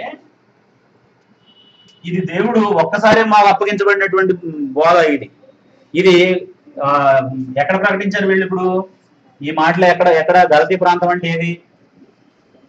గలతీయ ప్రాంతంలో ప్రకటించారు. అంటే లుస్త్రా, దెర్బే ఇవన్నీ కూడా గలతీలో ఉండేటటువంటి ప్రాంతాలు.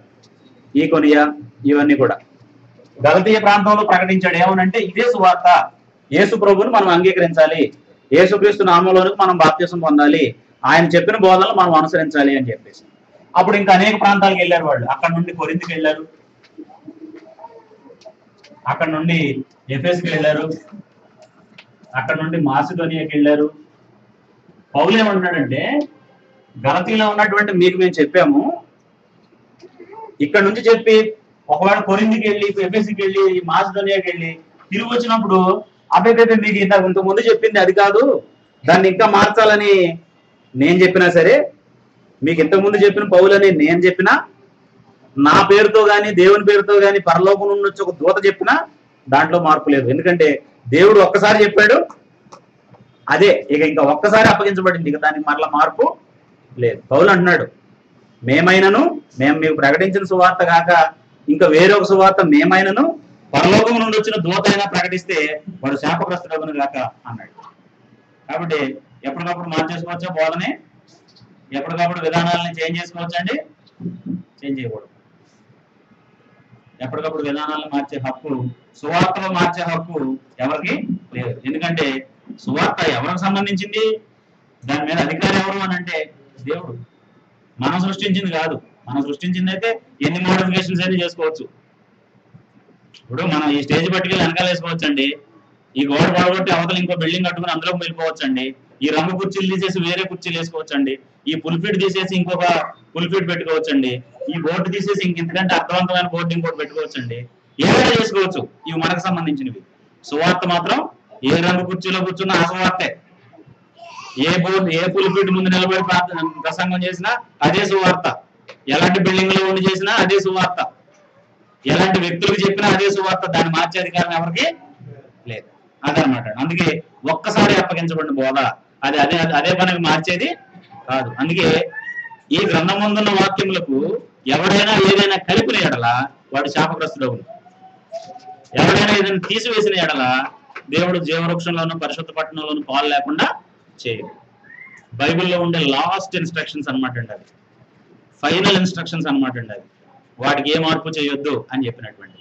అంతేకాదు ఏ సంఘానికైనా ఒకే నియమం. కొరింథీ పట్టణంలో ఉన్న సంఘానికి ఒక నియమం, ఎఫెసు పట్టణంలో ఉన్న సంఘానికి ఒక నియమం, మాసిడోనియాలో ఉన్న సంఘానికి ఒక నియమం కాదు.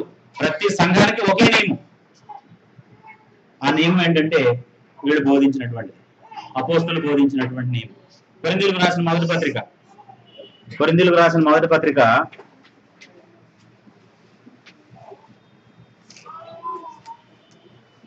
చాలాసార్లు మనకి వేరు వేరు ప్రాంతాల నుంచి ఆరాధనకు వస్తారు కదా సహోదరులు. వాళ్ళు ఏమంటారంటే, ఇదేంటారు మా చర్చిలో ఎలా చేయండి అంటారు. మీ చర్చిలో అలా చేయకపోతే అది బైబిల్లో ఉందో లేదో చూసుకోండి. ఇక్కడ ఎలా జరుగుతుందో బైబిల్లో ఉందో లేదో చూసుకుందాం. అంతే తప్ప మీ విధానాలను నేను అనుసరించకూడదు, మా విధానాలను నువ్వు అనుసరించకూడదు. మేము కలిసి ఎవరి విధానాలను అనుసరించాలి? ఆనాడు మనకంటే ముందు సంఘాలు ఉన్నాయి. ఎల్బీ నగర్ లోనే యేసు ప్రభు మొట్టమొదటి సంఘాన్ని ప్రారంభించలా, ఈస్ట్ మరడిపల్లిలోనే మొట్టమొదటి ప్రారంభించలా, లేకపోతే ఇంకా ఢిల్లీలోనే మొట్టమొదటి ప్రారంభించలా, లేకపోతే బెంగళూరులోనే స్టార్ట్ చేయాల, అమెరికాలోనే స్టార్ట్ చేయాల. మొట్టమొదటి సంఘం ఎక్కడ ప్రారంభమైంది? యెరూషలేములో ప్రారంభమైంది. ఇంచుమించు 3,000 మంది క్రైస్తవులతో, అది అంటే యూదులు క్రైస్తవులుగా మారినప్పుడు అది ప్రారంభమైంది. అప్పటి నుంచి ఇప్పటి వరకు ఎన్ని విధానాలు ఉండొచ్చు సంఘంలో? ఒకే విధానం. అందుకే ఆదిమ సంఘపు మాదిరి అని అనేక సందర్భాల్లో మనం మాట్లాడతాం అన్నమాట. దేవుడు ఎలా మార్పు లేనివాడో సంఘ నియమాలు కూడా అలాగే మార్పు లేనటువంటివి.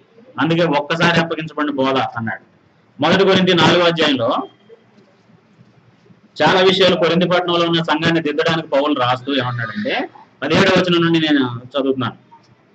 ఇందు నిమిత్తము 1 కొరింథీ 4వ అధ్యాయము 17వ వచనం, 148వ పేజీ అండి. ఇందు నిమిత్తము ప్రభువునందు నాకు ప్రియుడును నమ్మకమైన నా కుమారుడకు తిమోతిని మీ వద్దకు పంపి ఉన్నాను. నమ్మకమైన వాడిని పంపుతున్నాను ఎందుకన్నాడంటే, కొంతమంది నమ్మకస్తులు కాదు, పౌలు ఒకటి చెప్తే వాళ్ళు ఒకటి చెప్పేవారు. దొంగ ఉత్తరాలు వచ్చిన సందర్భాలు కూడా ఉన్నాయి. అపోస్తులు పంపారని 2వ దశలోనిక పత్రిక చదివితే 2వ అక్కడ అయిపోయింది, అపోస్తులే ఉత్తరం రాశారని దొంగ ఉత్తరం పట్టుకొచ్చారు ఒకళ్ళు. అప్పుడు మళ్ళీ పౌలు ఉత్తరం రాశాడు, మేమైనా పరిశుద్ధాత్మైనా ఇలాంటి మాటలు మేము ఎవరికి చెప్పలేదు, ఇది మాది కాదు అని. అందుకే పౌలు ఏం చేసేవాడు అంటే, ఇది డూప్లికేట్ అవ్వకుండా పత్రిక అంతా కూడా ఎవరో ఒకరి చేత రాయించేవాడు. ఆయనకి కళ్ళు ప్రాబ్లం ఉందని చెప్తారు చరిత్రకారులు. ఆయన డిక్టేట్ చేస్తే తిమోతినో తీతునో లేకపోతే ఎవరో ఒకరు ఎరస్తునో ఎవరో ఒకరు రాసేవారు. రాసిన తర్వాత ఫైనల్ వర్డ్స్ ఉంటే చూసారా, వాటిని పౌలను నేను నా స్వహస్తాలతో రాస్తున్నాను అన్నాడు. అదే సీల్ అనమాట అండి, అది ఒరిజినల్ అంటాను. పౌలు రాసిన ఉత్తరాలకు సీల్ ఏంటి? పౌలు హ్యాండ్ రైటింగ్ తో సొంత మాటలు రాసేవాడు కొన్ని, అది ఒరిజినల్ అనమాట అండి. అందుకే ఏమన్నాడంటే, నమ్మకమైన సహోదరుడైనటువంటి తిమోతిని పంపిస్తున్నాడు. నమ్మకమైన వాడంటే నేనేం చెప్పి పంపిస్తున్నానో అదే అక్కడ చెప్తాడు, మార్చడం. ఏం చెప్పాడు ఇప్పుడు? అతడు క్రీస్తునందు నేను నడుచుకునే విధమును అనగా ప్రతి స్థలములోను ప్రతి సంఘములోను నేను బోధించే విధమును మీకు జ్ఞాపకము చేయను. ఇప్పుడు స్థలానికో బోధ ఉందా, ఊరికో బోధ ఉందా? ఇప్పుడు మనం మూడు కాంగ్రిగేషన్స్ ని సర్వీసెస్ ఇస్తున్నాం 3 సంఘాలకి. ఇప్పుడు ఈస్ట్ మార్కెట్పల్లిలో ఒక బోధ, ఎల్బీ నగర్ లో బోధ, మెహదీపట్నంలో ఒక బోధ ఉందనుకోండి. అప్పుడు అవి ఎవరు ఎస్టాబ్లిష్ చేసిన సంఘాలంటే నేను, మీరు, ఎవరో ఒకడు. 3 చోట్ల 3 బోధలు కాదు, మనకు 3,000 కాంగ్రిగేషన్స్ ఉన్నా సరే ఒకటే బోధ. దాన్ని మార్చే అధికారం మీకు నాకు ఎవరికి లేదు. అలాగనమాట అండి. కాబట్టి ప్రతి స్థలంలోనూ ప్రతి సంఘమందు అపోస్తులు ఏం బోధించారో దాని ప్రకారం నడుచుకోవాలని చెబుతున్నారు. అప్పుడు ఏమంటున్నాడంటే, నేను మీ వద్దకు రానని కొందరు అనుకొని ఉప్పొంగుతున్నారు. వాళ్ళు ఎందుకు ఉప్పొంగుతున్నారో, దేని ప్రకారం ఆ పని జరుగుతుందో నేను వచ్చినప్పుడు కనుక్కుంటాను అని చెప్పేసి ఆయన రాశాడు. కాబట్టి ఇప్పుడు మనం ఇక్కడ మనం ఆలోచించే పాయింట్ ఏంటంటే, ఒక్కసారి అప్పగించబడిందని ఎందుకు అన్నాడు? దాని దేవదూతలు కానీ అపోస్తులే మళ్ళీ మార్చడానికి వీలు లేదు. దేవుడు ఒక్కసారి చెప్పాడు, అదే సర్వకాలికం, ఏ కాలంలోనైనా అదే నియమం. మరి టెక్నాలజీ మారింది కదండి, టెక్నాలజీ మారితే నువ్వు టెక్నాలజీ పరంగా వాడుకో టెక్నాలజీని. ఇదిగో ఇప్పుడు టెక్నాలజీని వాడుకుంటున్నావు అన్నమా, ఇలా వాడుకో, కానీ బోధ మారదు. నువ్వు చేయాల్సిన పనులు మారవు. నువ్వు కట్టుకునే బట్టల విధానం మారవచ్చు, నువ్వు దూకునే తల విధానం మారవచ్చు, నువ్వు రాసుకునే కాస్మెటిక్స్ మారవచ్చు, నువ్వు వాడే సబ్బులు మారవచ్చు, నువ్వు తినే ఆహారంలో మార్పులు తెచ్చుకోవచ్చు. కానీ దేవుడితో నడుచుకునే విధానం మాత్రం ఆనాడు ఈనాడు ఎప్పుడు ఒకటే. అది మార్చడానికి ఎవరికి అధికారం లేదు. ఇప్పుడు హైటెక్ ఉందని హైటెక్ తగ్గట్టుగా దేవుడితో వ్యవహరిస్తాను అంటే దాన్ని దేవుడు ఎంత మాత్రం దేవుడు అంగీకరించడు. ఒకసారి ఒక ఆయనతో చెప్పాను, చెప్పులు వేసుకుని ఏంటి ఆరాధనలోకి వచ్చావు, చెప్పులు వేసుకుని ప్రభురాత్రి భోజనం ఇస్తున్నావు ఏంటి అని అడిగాను ఒక వ్యక్తిని. అంటే ఎంత మోడర్న్ సొసైటీలో కూడా మీరు ఎలా మాట్లాడుతున్నారండి బ్రదర్ అన్నాడు. దేవుడు నీ అంత మోడర్న్ అవ్వలేదు, నీ అంత వెస్టర్నైజ్ అవ్వలేదు బాబు దేవుడు. ఆయన అప్పుడు ఇప్పుడు ఒకలాగానే ఉన్నాడు, ఆయన పరిశుద్ధుడు, అలాగే వ్యవహరించు ఆయనతో చెప్పారు. మోడర్న్ మనం అయ్యాం, ఎవరు అవ్వలేదు? దేవుడు మోడర్న్ అవ్వలేదు. ఆయన స్థిరుడు. ఎక్కడుందండి బైబిల్లో? ఆయన ఎప్పుడు ఒకేలా ఉంటాడని బైబిల్ ఎక్కడుంది? కొన్ని ఎక్కడుందో నాకు వద్దులే కానీ అసలు ఆ మాట ఏంటో చెప్పండి. నిన్న నేడు నిరంతరము ఎలా ఉన్నాడట? ఒకటే రీతిగా ఉన్నాడు. అది యేసుప్రభుని గురించి చెప్పిన మాట. ఎబ్రీ 13లో ఉంటది, అది యేసుప్రభుని గురించి చెప్పిన మాట. దేవుడి గురించి కావాలండి నాకు, దేవుడి గురించి కావాలండి. అంటే దేవుడు మార్పు లేని వాడు అని చెప్పడానికి, ఎప్పుడు ఒకేలా ఉంటాడు అని చెప్పడానికి ఏమైనా ఉన్నాయా మాటలు? అసలు ఎప్పుడు ఒకేలాగా ఉంటాడు అంటానికి ఏమంటాం? ప్రకటన 1:8. అల్ఫాయు అంటే ఆది అంతం నేనే అన్నాడు. ఇంకా ఇంకా డైరెక్ట్ వర్డ్స్ ఏమి లేవా? నాకేం ఇదో పిచ్చండి ఈ ప్రశ్నలు పెట్టి అనవసరంగా మిమ్మల్ని ఇబ్బంది పెడతా ఉంటాను. ఇప్పుడు బస్ ఎక్కిన తర్వాత ఎప్పుడైనా ఒకసారి ప్రయత్నం చేయండి. బస్ ఎక్కిన తర్వాత మా ఊరు ఒక టికెట్ ఇవ్వండి అని అడగండి. మీరు అడిగింది రైటే. కండక్టర్ని ఏమని అడుగుతారు? మా ఊరు ఒక టికెట్ ఇవ్వండి అని అడగండి. అప్పుడు ఆయన ఏమడుగుతాడు? అదేనండి మా ఊరే అనండి. అప్పుడు మీ ఊరు ఏది అనే కంటే కూడా మీ ఊరు పేరు చెప్తే ఆయన టికెట్ ఇవ్వడానికి వీలు ఉంటుంది. అలాగే మొత్తానికి బైబిల్లోనే ఉంది అనొద్దు. లేకపోతే ఎందుకు గుర్తు రావట్లేదు మీకు? ఎందుకు గుర్తు రాలేదు? యాకోబు పత్రికలో ఉందా లేదండి? యాకోబు పత్రికలో ఉందా? ఆయన యందు ఏ చంచలత్వమైనను గమనాగమనం వల్ల కలుగు ఛాయనను లేదు. ఆయనలో చంచలత్వం లేదు, గమనాగమనం వల్ల కలిగే ఛాయ లేదనే మాట ఉందా లేదండి? బాగా గుర్తొచ్చిందా? ఓకే. అంటే దేవుడి గురించి మనం ఆలోచించేటప్పుడు ఇటువంటి విషయాలు మనం గుర్తుపెట్టుకోవాలి. దేవుడు అలాంటి వాడు అనేది ఎప్పుడు గుర్తుండాల్సినటువంటి అవసరాల్లో, అంటే అలా అలా గుర్తుండాల్సిన పాయింట్లో ఇది ఒకటి అనమాట. కాబట్టి ఆయన మార్పు లేడు, ఆయనలో. కాబట్టి ఏ సంఘమైనా అంటే ఎక్కడున్న ప్రభు యొక్క చిత్తాన్ని అనుసరించినటువంటి సంఘం ఎక్కడున్నా సరే అది ఒకటే విధానాన్ని అనుసరించాలి, బోధన ఒకటే అనుసరించాలి. అలాగనమాట. ఇవి కాదు అంటే ఈ సౌకర్యాలు కాదు. సౌకర్యాలు వాళ్ళ ఆర్థిక పరిస్థితులను బట్టి బాల్కనీలో కూర్చొని ఆరాధన చేసేవాళ్ళు ఉంటారు, ఏసీ హాల్లో కూర్చొని ఆరాధన చేసేవాళ్ళు ఉంటారు, నేల మీద కూర్చొని ఆరాధన చేసేవారు ఉంటారు, తాటాకులు కప్పిన వాటిల్లో కూర్చొని ఆరాధన చేసే ఉంటారు. అవి కాదు. అక్కడ బోధ మాత్రం ఏముండాలి? ఆ తాటాకులు కప్పిన దానిలోనైనా అదే బోధ ప్రకటించబడాలి, ఏసీ హాల్ ఉన్న దానిలోనైనా సరే అదే బోధ ప్రకటించబడాలి. అది పరిశుద్ధులకు అప్పగించబడిన బోధ నిమిత్తం పోరాటం చేయటువంటి, అనుసరించడం అంటే. అసలు బోధ ఏంటో క్లియర్గా తెలిస్తే దానిపైన మనం పోరాటం చేస్తాం. బోధ తెలియకపోతే ఏం పోరాటం చేస్తామండి? కాబట్టి క్రొత్త నిబంధన విధానాలను మాత్రమే ఈరోజు మనం అనుసరించాలి. పౌలు చెప్పిన మాట ఏంటంటే ప్రతి స్థలం ముందు ప్రతి సంఘంలోనూ ఇదే విధానాన్ని మనం అనుసరించాలి అని చెప్పేసి. దాన్ని మార్చడానికి ఎవరికి అధికారం లేదు. అప్పుడు మీకు ప్రశ్న వస్తుంది ఏంటంటే, మీకే కాదు అది ఆలోచించినప్పుడు నాకు కూడా వచ్చింది, ఏం కలిసి వస్తుందండి? ఎవరైనా సరే ఈ బోధలకు భిన్నంగా బోధించడం వల్ల వాళ్ళకి ఏం కలిసి వస్తుంది? వాళ్ళు కూడా దేవుడి సేవ చేయాలని వచ్చారు కదా, వాళ్ళు కూడా దేవుడి కోసమే కదా ప్రయాసపడుతున్నారు, వాళ్ళకి ఏం కలిసి వస్తుంది వేరే బోధ బోధిస్తే అని చెప్పేసి. ఎంతమందికి అనిపిస్తుందండి అలాగా? అసలు ఎవరికైనా అనిపించింది అలాగా? ఉంటారులే అనిపించిందా?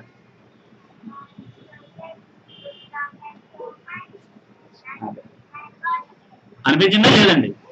అనిపిస్తుంది. చాలా మంది అంటారు, అమ్మ అబద్ధ బోధలు ఉన్నాయి జాగ్రత్త అని. కొత్తగా ఎవరికైనా వాక్యం చెప్పడానికి వెళ్తే వాళ్ళు ఏమంటారు తెలుసండి? ఊరుకోండి బ్రదరు, కొత్త అబద్ధం చెప్తే వాళ్ళకి ఏం కలిసి వస్తుంది చెప్పండి, వాళ్ళు ఏమన్నా వేరే పని చేస్తున్నారా అంటారు అనమాట. వాళ్ళు చేయరు, వాళ్ళని ఎవరో ఒక వ్యక్తి వాడుకుని ఆ మోసంలో పడేస్తారు. వెలుగుదూత వేషం వేసుకున్న సాతాను పరిచారకులు ఉన్నారు, జాగ్రత్త ఉందా లేదండి బైబిల్లో? ఒకసారి ఒక మాటను చదివి ముందుకు వెళ్దాం. రోమపత్రిక 16వ అధ్యాయంలో 17వ వచనం నుండి మనం చదివితే, ఒక్కటే బోధ అనే దాని గురించి నేను చెప్తున్నాను. ఒక్కసారి అప్పగించబడిన దాన్ని ఎందుకు అనుసరించాలనే దాన్ని నేను చెప్తున్నాను.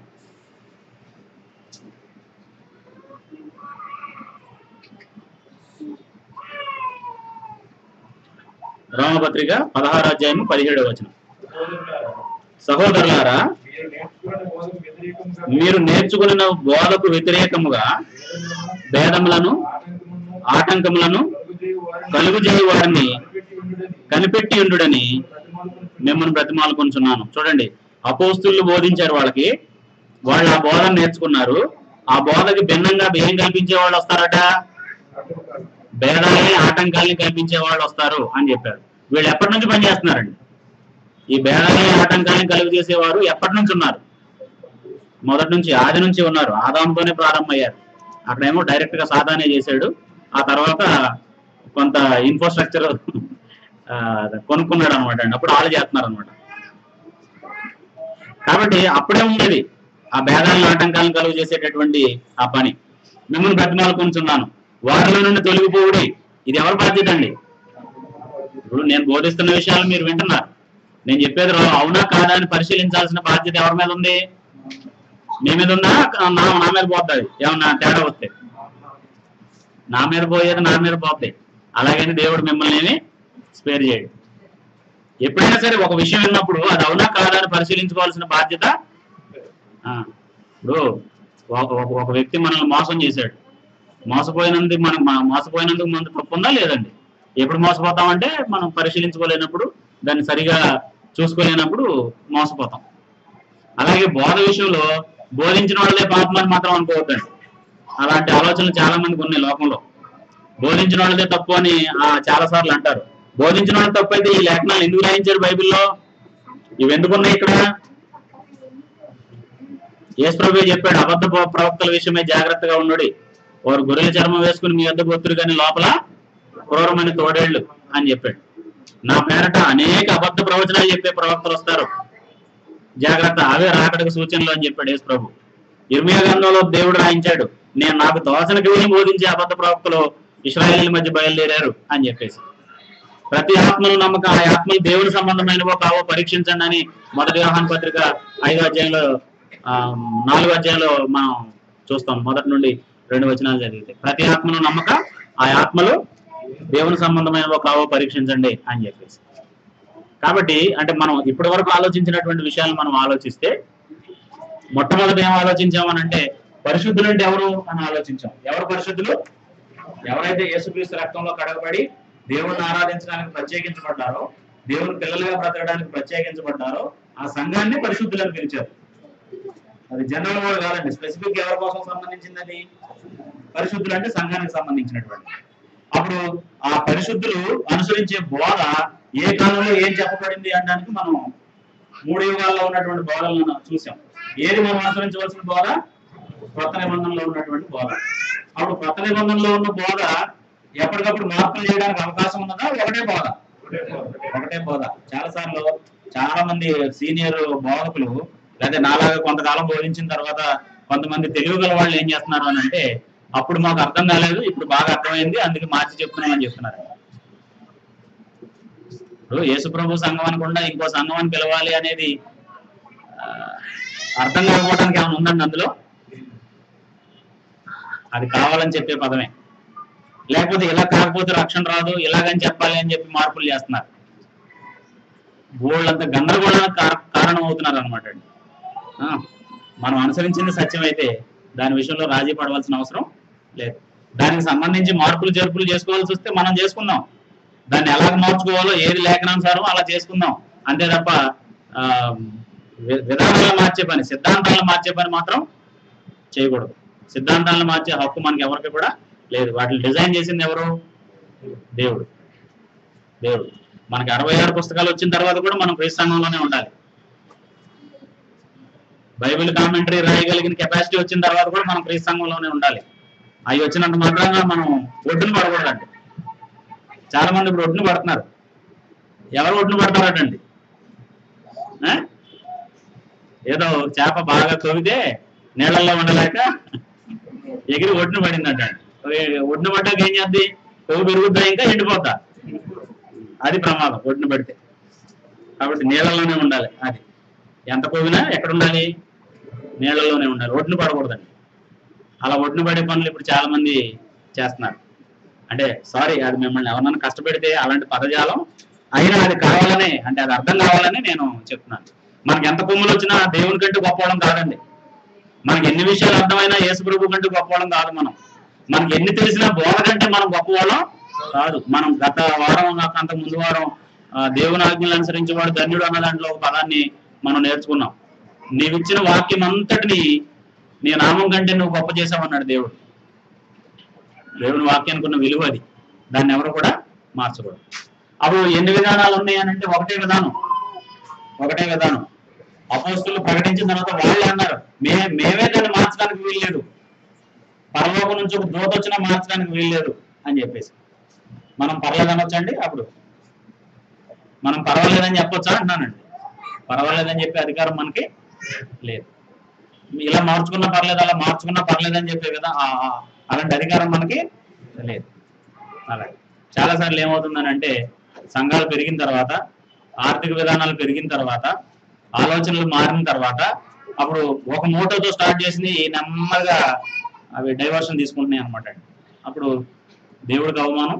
ఇప్పుడు ఎవరైనా మనల్ని అడుగుతున్నది ఏమనంటే, మరి వాళ్ళు క్రీస్తాంగమే, మీరు క్రీస్తాంగమే, మీరేం ఇదే రైట్ అంటున్నారు, వాళ్ళు ఏం ఏదైనా పర్లేదు అంటున్నారు, మరి ఏదంటే మేము అనుసరించాల్సిందని చెప్తున్నారు. అప్పుడు ఆ గందరగోళానికి కారణం ఎవరు? మనమే. మాకే సత్యం తెలుసు అన్న మనమే, మేమే అసలైంది నమ్ముతున్నాం అన్న మనమే. ఆ ప్రమాదం మన ద్వారా రాకూడదు. అందుకోసం దేని నిమిత్తం పోరాడాలి? పరిశుద్ధులకు అప్పగించబడిన బోధ నిమిత్తం మనం పోరాడాలి. అలా పోరాడటం వలన మనకు లాభం ఏంటి, ఇతరులకు లాభం ఏంటి అనేది 2 విషయాలు చెప్పి నేను ముగిస్తాను. యోధా పత్రికలోనే చివరిలో ఏమన్నాడు అని అంటే, మనకు లాభం ఏంటంటే ఎప్పుడైనా గందరగోళం వచ్చినప్పుడు ఎక్కడి నుంచి క్లారిటీ తెచ్చుకోవడానికి ప్రయత్నం చేస్తాం? చాలా మందికి ప్రశ్న వస్తే బైబిల్ ఏం చెప్తున్నాడు అని అక్కడికి వెళ్ళరండి. ఎవరో ఒక వ్యక్తి దగ్గరికి వెళ్తారు. ఆ వ్యక్తి దగ్గరికి వెళ్ళి ఆ వ్యక్తి ఎక్కడి నుంచి చెప్పారు వాళ్ళకి సమాధానం? బైబిల్ నుంచి సమాధానం చెప్పే వ్యక్తి దగ్గరికి వెళ్ళాలి. పంచాంగాలు చూసే దగ్గరికి వెళ్ళకూడదండి. వాళ్ళకి తెలిసి చెప్పే వాళ్ళ దగ్గరికి వెళ్ళకూడదండి. ఎవరి దగ్గరికి వెళ్ళాలి? బైబిల్లో ఈ అధ్యాయంలో ఈ వచనం ప్రకారం మన సమస్యకి ఇది పరిష్కారం అని చెప్పే వాళ్ళ దగ్గరికి వెళ్ళాలి. అప్పుడు ఆనాడున్న సంఘాలకు ఒక సమస్య వచ్చింది. ఆ 15వ అధ్యాయంలో 15వ అధ్యాయంలో సున్నతిని కూర్చున్నటువంటి గొప్ప వివాదం వచ్చింది. అప్పుడు ఎవరి దగ్గరికి పంపించారు? వాళ్ళందరినీ కూడా ఆ వివాదాన్ని పరిష్కరించుకోవడానికి వాక్యం తెలిసిన అపోస్తుల దగ్గరికి పంపారు. అప్పుడు అపోస్తులకు ఉత్తరం రాసి పంపించారు, సహోదరులారా మీరు అనుసరించవలసిన విధానం ఇదే అని. 30వ వచనం చూడండి, ఆ అపోస్తుల కార్యాలు 15వ అధ్యాయంలో. అపోస్తుల కార్యాలు 15వ అధ్యాయం 30వ వచనం మనం చదివితే, అంటే వాక్యాన్ని ఉన్నట్టుగా అనుసరిస్తే,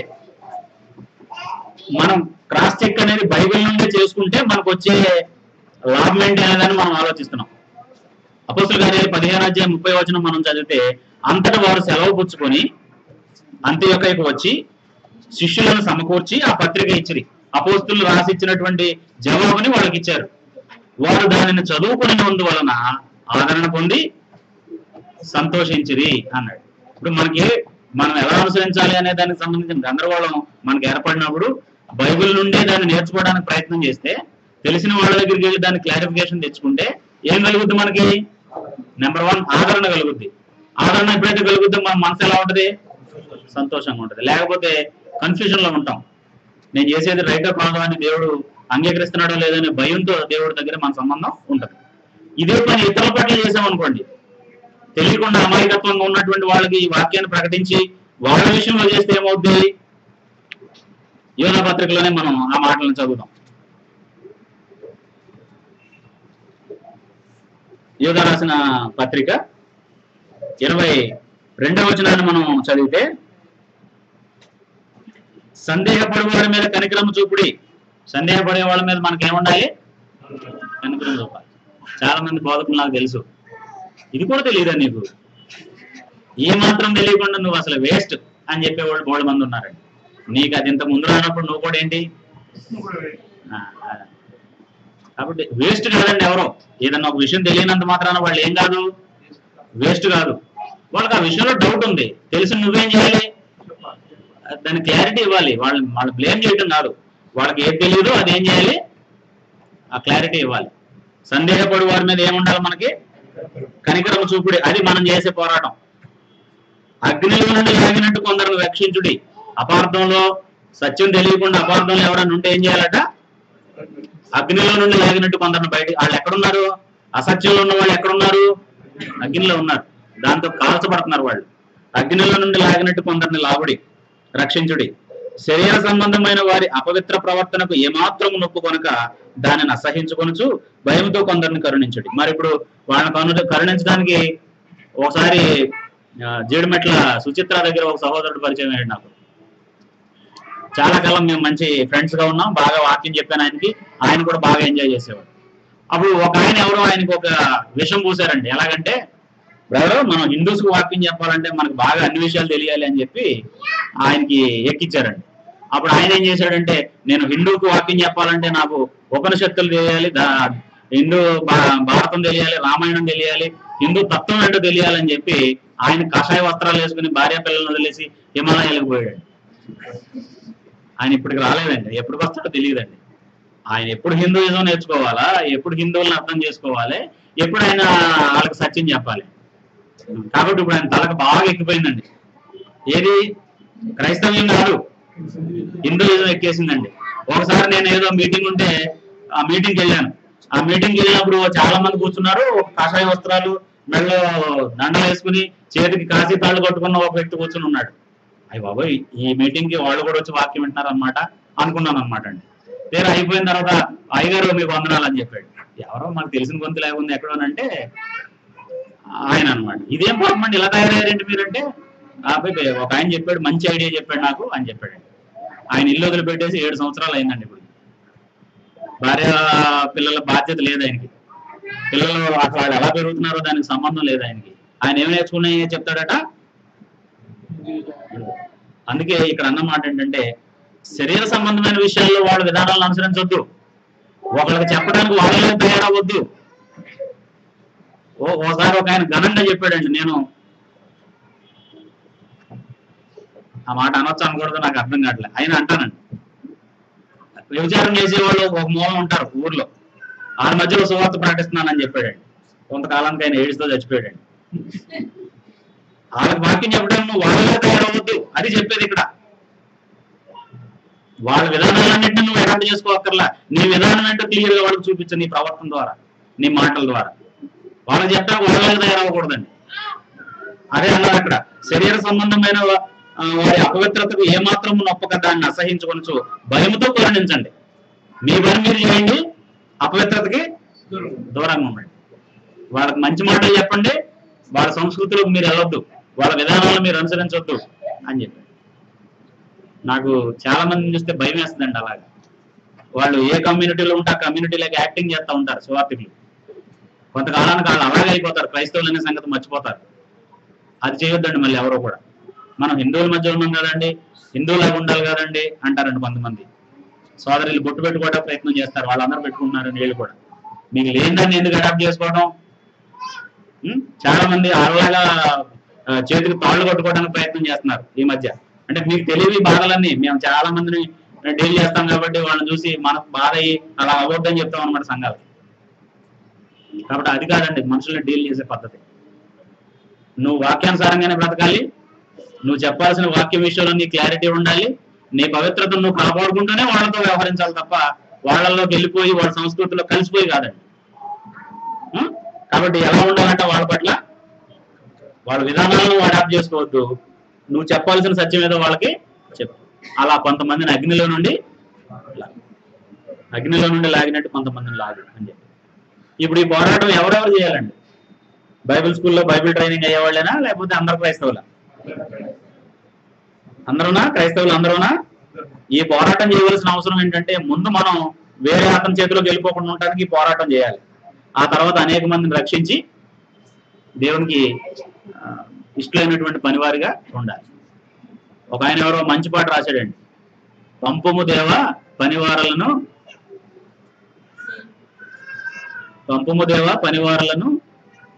పంటను కోయటానికి.